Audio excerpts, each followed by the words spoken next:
And there are warnings the New South Wales town of Lismore will not survive unless flood mitigation strategies are put in place. There are calls for the town's centre to be rebuilt elsewhere to prevent the scale of the flood tragedy from occurring again. When Matt Tantari came back to his Lismore business, he was surprised to see earth-moving equipment had moved in to take out the mountains of rubbish.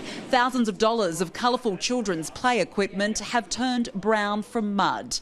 Matt and his wife Rachel own PlayQuest, an indoor playground. At the same time, they're raising their 3 children aged 5, 3 and 1. They're now counting the costs. Coming in the front doors and seeing, sewerage and stuff that just isn't meant to be in here, and then knowing that every single business in Lismore who'd done the right thing and stored everything upstairs, all of it was a waste of time. Matt witnessed his own business go under in the fast-moving floodwaters. He and his mate got on a boat to try and rescue trapped neighbours. You are on this street on a boat. How high up were you when you compare it to these buildings? Yep, so we're here on the ground level now.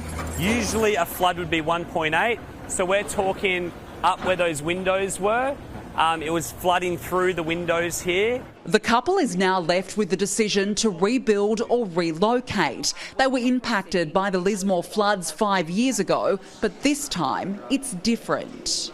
We really do want something similar to happen in the future, but at the moment it's a bit overwhelming. It's a predicament facing many business owners. As the costs of a rebuild are racking up, many are wondering, can the town be saved? Matt and Rachel believe its centre should be moved elsewhere. I think it's a great idea if the town shifted to a plateau and they did a land swap with the CBD. The town now has to decide where its future lies. More than 2,500 properties have so far been deemed uninhabitable. 1,000 tonnes of rubbish is being taken away every day. The rebuild is set to cost billions and take years. The state government has committed to seeing that process through. Others in town are questioning where Lismore could be relocated. It's the main service centre for everywhere. It's the only place in the local region that has the size of land to be able to get our industrial estate up and running, and it's the only area that can service the outer areas where everyone lives. Lisa Block owns McLean's freight service. They're in the process of cleaning to get supply chains up and running as quickly as possible. She's worried about the prospect of Lismore being moved and what it means for the town's industrial zones. Smaller industrial centres that are located in all the coastal areas. However, none of them have the size and the grunt, for lack of a better word. They just don't have the industry in them. And before this town can even consider its future, there are calls for better flood mitigation practices and investment in infrastructure to prevent a crisis of this scale again.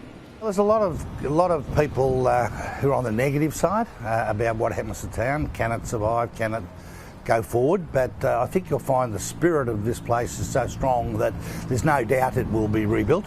John Walker is the General Manager of the Lismore City Council. He says if Lismore doesn't change, it won't last. You can't have this happening every 5 or 10 years. So, as I say, whatever happens has got to be changed. There's got to be improvements to the levee. There's got to be improvements to the way that floodwaters are moved out of the town during events such as this.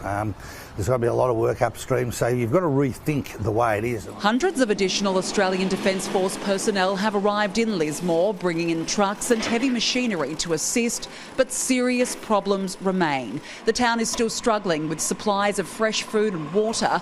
The sewerage system isn't functional. One treatment plant has been destroyed, the other isn't operating properly as power remains cut. There's some portaloos coming in today, but I know if you can make an appeal to people to not go to the toilet as much as they might, that's an appeal we have to make. It's just a serious issue. Danica Di Giorgio, Sky News, Lismore.